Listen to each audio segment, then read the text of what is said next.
जयमसिंह प्रिय दाजुभाइ तथा दिदीबहिनीहरू, आज हामी पवित्र धर्मशास्त्र बाइबलको मत्ती अध्याय 15 पद 28 लाई आधार मानेर परमेश्वरको वचनमा मनन गर्नेछौँ। यस पदमा प्रभु येशूले भन्नुहुन्छ, हे नारी, तिम्रो विश्वास ठूलो छ, तिमीले चाहेको जस्तै तिमीलाई होस्। यहाँ हामी देख्छौँ कि विश्वासले चमत्कार ल्याउँछ। त्यो स्त्री अन्य जाति थिइन्, तर उनको विश्वास दृढ थियो।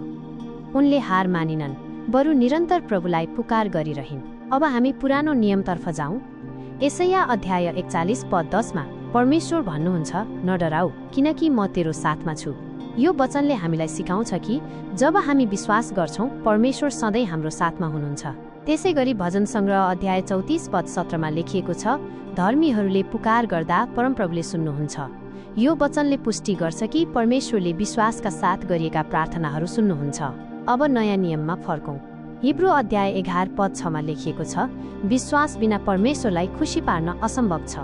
यसको अर्थ हाम्रो जीवनमा विश्वास अत्यन्त महत्त्वपूर्ण छ।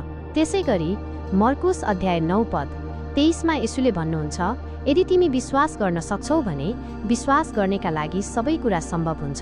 यी सबै वचनहरूलाई हेर्दा मत्ती अध्याय 15 पद 28 मा देखिएको स्त्रीको विश्वास एउटा जिउँदो उदाहरण हो। उनले परिस्थिति हेरेनन्, तर प्रभुको शक्ति र दयामा भरोसा गरिन्। प्रियजनहरू, आजको सन्देश यही हो, हाम्रो विश्वास कमजोर नहोस्। कठिनाई, समस्या वा ढिलाइ आए पनि हामीले विश्वास गुमाउनु हुँदैन, किनकि परमेश्वर समयमै उत्तर दिनुहुन्छ। अन्त्यमा याकुब अध्याय 1 पद 6 मा लेखिएको छ, तर विश्वासका साथ माग। यसले हामीलाई सिकाउँछ कि हामीले शङ्का नगरी प्रार्थना गर्नुपर्छ। त्यसैले मत्ती अध्याय 15 पद 28 ले हामीलाई सिकाउँछ, साँचो विश्वासले असम्भवलाई सम्भव बनाउँछ। धन्यवाद। परमेश्वरले हजुरलाई आशिष दिनुभएको होस्। आमेन।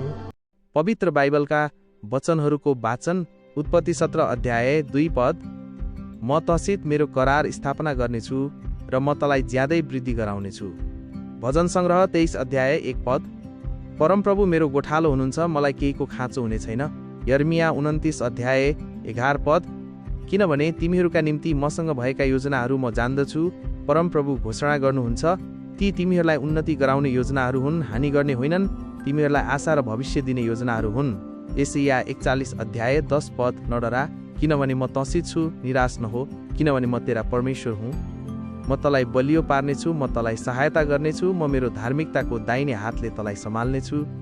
यूहन्ना 3 अध्याय 16 पद, किनभने परमेश्वरले संसारलाई यस्तो प्रेम गर्नुभयो कि उहाँले आफ्नो एकमात्र पुत्र दिनुभयो, ताकि उहाँमाथि विश्वास गर्ने कोही पनि नाश नहोस्, तर त्यसले अनन्त जीवन पाओस्। मत्ती 11 अध्याय 28 पद, हे थकित र भारीले दबिएकाहरू, सबै मका आओ र म तिमीहरूलाई विश्राम दिनेछु।